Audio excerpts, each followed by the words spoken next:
ಮಳೆಯ ಹರಿಸಿ ತಿಳಿಸೇ ಬಿಡುವೆ ಪ್ರೀತಿಯ. ಮೆಡಿಸಿನ್ಸ್ಗೆ ಅವ್ರ ಬಾಡಿ ಸದ್ಯಕ್ಕೆ ರಿಯಾಕ್ಟ್ ಮಾಡ್ತಿಲ್ಲ.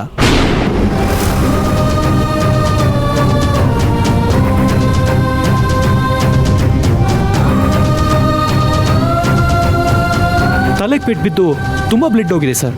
ಬಾಡಿಲಿ ಪಾಯ್ಸನ್ ಸ್ಪ್ರೆಡ್ ಆಗಿ ಕಂಡೀಷನ್ ಕ್ರಿಟಿಕಲ್ ಅನಿಸ್ತಿದೆ.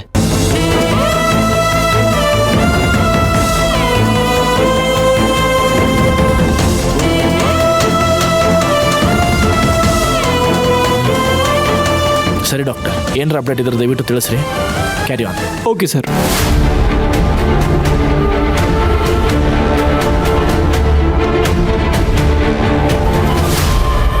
ಇವತ್ತು ತಪ್ಪು ಮಾಡಿದವ್ರಿಗೆ ಶಿಕ್ಷೆ ಆಗ್ಲಿಕ್ಕೆ ಬೇಕು ಅಂತ ಹೇಳಿ ನೀವು ನನಗೆ ಜುಲ್ಮಿ ಮಾಡಾಕತ್ತೀರಿ, ಒಪ್ಕೋತೀನಿ. ಆದ್ರೆ ನಾಳೆ ಬಂದು ನನ್ನ ಅಣ್ಣ, ಗಂಡ, ಅತ್ತಿ, ಮಾವ ನಾನು ಕೇಸ್ ವಾಪಸ್ ತಗೋತೀನಿ ಅಂತ ಹೇಳಿ ನನ್ನ ಮುಂದೆ ನಿಲ್ಬಾರ್ದು.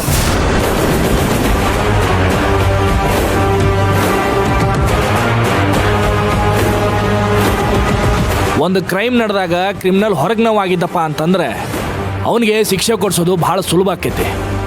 ಆದ್ರೆ ಕ್ರಿಮಿನಲ್ ಜೋಡಿ ಸಂಬಂಧಗಳು ಸಿಗಾಕೊಂಡಾಗ ಶಿಕ್ಷೆ ಕೊಡಿಸೋದು ಸ್ವಲ್ಪ ತ್ರಾಸ ಆಕೈತಿ. ನೀವೆಲ್ಲ ಕುರುಕ್ಷೇತ್ರದ ಅರ್ಜುನ ಹಾಕಿರಿ ಅಂತ ನಾನು ನಂಬಿನಿ. ಕೌರವರಾಗಕ್ಕೆ ಹೋಗಬೇಡ್ರಿ.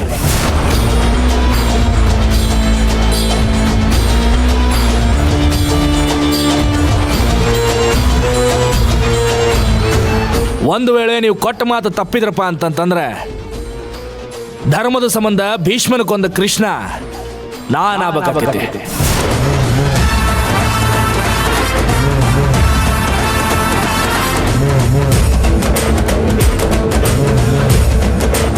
ಆದ್ರೆ ನೀವು ಹಂಗೆ ಮಾಡಲ್ಲ, ನನ್ನ ಜೊತೆ ನಿಲ್ತೀರಿ ಅಂತ ನಾನು ಭಾವಿಸ್ತೀನಿ. ಸರ್, ಯಾರು ನಿಮ್ಮ ಜೊತೆ ನಿಲ್ಲಿ ಬಿಡ್ಲಿ, ಆದರೆ ನಾನಂತೂ ಯಾವಾಗಲೂ ನಿಮ್ಮ ಜೊತೆಗಿರ್ತೀನಿ ಸರ್. ಕೇಸ್ ವಾಪಸ್ ತಗೊಳ್ತೀನಿ ಅಂತ ಕನಸಲ್ಲೂ ಅನ್ಕೋಬೇಡಿ.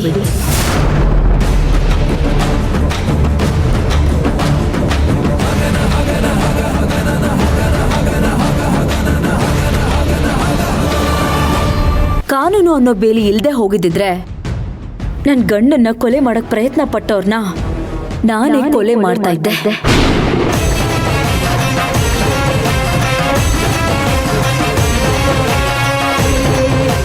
ಅಷ್ಟು ಕೋಪ ನನ್ನೊಳಗೆ ಕುದೀತಾ ಇದೆ.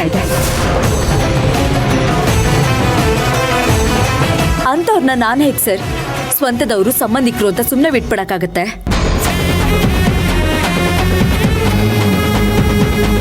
ನನ್ನ ಗಂಡನ್ನ ಸಾವು ಬದುಕಿನ ಮಧ್ಯೆ ಹೋರಾಡೋ ಹಾಗೆ ಮಾಡಿದವರು ನನ್ನ ಸ್ವಂತದವ್ರ?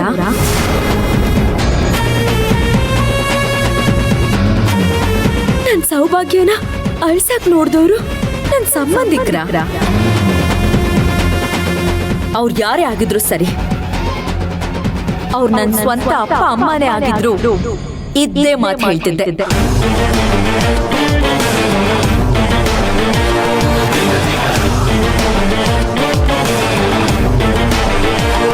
ಇದೇ ನಿರ್ಧಾರ ಮೇಲೆ ನಿಂತಿದ್ದೀನಿ. ಬದಲಾಯಿಸೋ ಮಾತೇ ಇಲ್ಲ ಸರ್. Very good. ನೀವು ಇದೇ ನಿರ್ಧಾರದ ಮೇಲೆ ಗಟ್ಟಿಯಾಗಿ ನಿಲ್ರಿ, ಮಿಕ್ಕಿದ್ ನಾನು ನೋಡ್ಕೋತೀನಿ. ಎಸ್ ಐ ಸಾಹೇಬ್ರ. ಸರ್, ಶಿವಣ್ಣಗ ಪ್ರಜ್ಞೆ ಬಂದ್ರೆ ನಂಗೆ ತಿಳಿಸ್ರಿ, ಸ್ಟೇಟ್ಮೆಂಟ್ ತೊಗೋಬೇಕು. Yes sir. ಇನ್ನು ನೀವಿಬ್ರು ಕಣ್ಣಿಗೆ ಎಣ್ಣೆ ಬಿಟ್ಕೊಂಡು ಕಾಯೋದಂತಾರಲ್ಲ, ಹಂಗೆ ಕಾಯಬೇಕು. ಏನಾರ ಹೆಚ್ಚು ಕಡಿಮೆ ಆಗಿ ಅನಾಹುತ ಆತಪ್ಪ ಅಂತಂದ್ರೆ ನಾ ಸುಮ್ಬಿಡೋ ಮಗ ಅಲ್ಲ. ಆಯ್ತು ಸರ್. ಹಾಗೇನೂ ಆಗಲ್ಲ ಸರ್. ನಡ್ರಿ.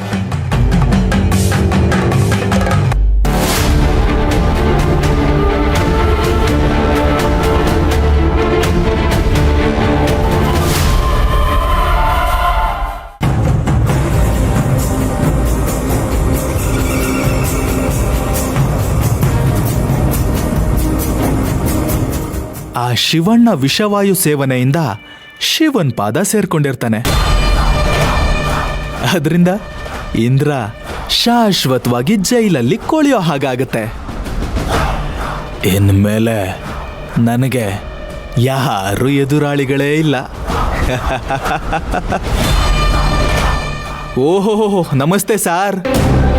ನನಗಿನ್ಮೇಲೆ ಯಾರು ಎದುರಾಳಿಗಳೇ ಇಲ್ಲ ಅಂತ ಅನ್ಕೋತಿದ್ದೆ. ಅಷ್ಟರಲ್ಲಿ ನಾನಿದ್ದೀನಿ ಅಂತ ಎಂಟ್ರಿ ಕೊಟ್ಬಿಟ್ರಲ್ಲ ಸಾರ್. ಏಯ್, ನಿನಗೆ ನಾನಲ್ಲ ಕಣ ಎದುರಾಳಿ. ಅಲ್ಲಿ ಬರ್ತಾ ಇದೆ ನೋಡು ಬಿರುಗಾಳಿ.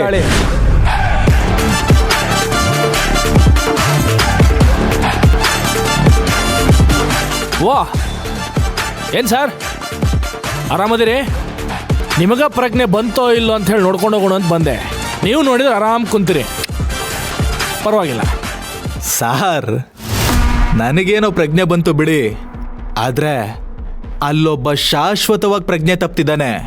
ಇಲ್ಲಿ ಟೈಮ್ ವೇಸ್ಟ್ ಮಾಡೋ ಬದಲು ಮೊದಲು ಹೋಗಿ ಅವನು ಹುಡುಕಿ.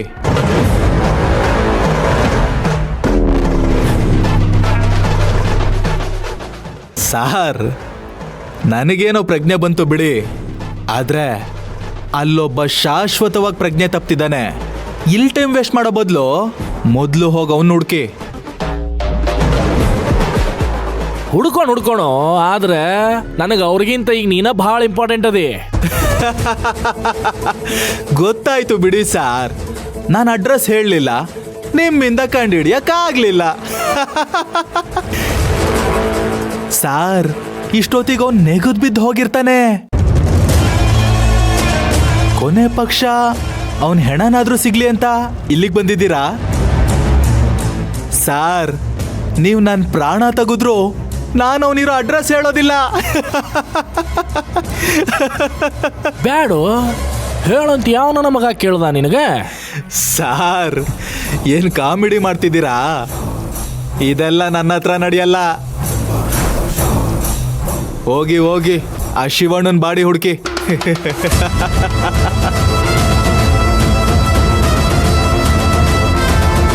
ಸಾರ್, ಇಲ್ಲ ಅಂತಂದ್ರೆ ಅವನ್ ಬಾಡಿನ ಹುಳ ಉಪ್ತೆ ತಿಂದಾಕ್ಬಿಡ್ತದೆ. ಆಮೇಲೆ ನಿಮ್ಗೆ ಅಸ್ಥಿ ಪಂಜರ ಸಿಗೋದು ಕಷ್ಟ. ಓ, ಆಮೇಲೆ ಆಮೇಲೆ ಏನ್ ಸಾರ್, ಎಲ್ಲ ಜಾಲಿ ಜಾಲಿ. ನನ್ಗೆ ಯಾವ ಟೆನ್ಷನ್ನು ಇಲ್ಲ. ನೀವೇನಾದ್ರೂ ಮಾಡ್ಕೊಳ್ಳಿ. ನೇಣಾಕ್ತೀರಾ? ಹಾಕೊಳ್ಳಿ. ಸಂತೋಷವಾಗಿ ಕುತ್ಕೆ ಕೊಡ್ತೀನಿ. ಹೌದಾ? ಹೌದು ಸಾರ್. ಆದ್ರೆ ನಂದೊಂದೇ ಒಂದು ರಿಕ್ವೆಸ್ಟ್. ನೇಣಾಕೋಕ್ಕೂ ಮುಂಚೆ ಕೇಳೋ ಕೊನೆ ಆಸೆನ ಈಗಲೇ ಕೇಳ್ತಿದ್ದೀನಿ. ಆ ಶಿವಣ್ಣನ ಬಾಡಿ ಬೆಂಕಿಲ್ ಹುರಿದು ಬೂದಿ ಆಗೋದನ್ನ ನಾನ್ ಕಣ್ತುಂಬ ನೋಡ್ಬೇಕು ಸರ್. ಆಗ ಮಾತ್ರ ನನ್ನ ಬೇಲ್ ಮೇಲೆ ಕರ್ಕೊಂಡೋಗಿ ತೋರಿಸಿ ಸರ್. ಇಷ್ಟೇ ನನ್ನ ರಿಕ್ವೆಸ್ಟು. ಸಾರಿಪ್ಪ, ನೀನು ಈ ರಿಕ್ವೆಸ್ಟ್ ನಾನು ಪೂರೈಸಕ್ಕಾಗಂಗಿಲ್ಲ. ಯಾಕಾಗಲ್ಲ? ಓಹೋ, ಶಿವಣ್ಣನ ಬಾಡಿ ಎಲ್ಲಿದೆ ಅಂತ ನಾನು ಇನ್ನೂ ಹೇಳಲೇ ಇಲ್ವಲ್ಲ. ಛೆ, ಎಂತ ಕೆಲಸ ಆಗೋಯ್ತು. ಸತ್ಯ ಹೇಳಬಾರ್ದು ಅಂತ ಅನ್ಕೊಂಡ್ರು, ನಾನೇ ಹೇಳಬೇಕು ಅಂತ ಅನ್ನಿಸ್ತಿದೆ. ಆಲ್ರೆಡಿ ಹೇಳಿರೋ ಸತ್ಯನ ಎಷ್ಟು ಸಲ ಅಂತ ಹೇಳ್ತೀವೋ? ಏನು ಹೇಳ್ತಿದ್ದೀರ ಇನ್ಸ್ಪೆಕ್ಟ್ರೆ? ನಾನು ನಿಮ್ಮ ಹತ್ರ ಸತ್ಯ ಯಾವಾಗ ಹೇಳಿದೆ? ನನ್ನ ಮುಂದೆ ಹೇಳಿಲ್ಲೋ, ತುಳಸಿ ಮುಂದೆ ಹೇಳಿದೆ. ಏನು ಹೇಳಿದೆ ಅಂತ ಒಂದು ಸ್ವಲ್ಪ ನೆನಪು ಮಾಡ್ಕೊ. ನಿಮ್ಮ ಅಣ್ಣಗ ನೀನಂದ್ರೆ ಉಸಿರು, ನಿನಗ ನಿಮ್ಮ ಅಣ್ಣ ಅಂದ್ರೆ ಉಸಿರು.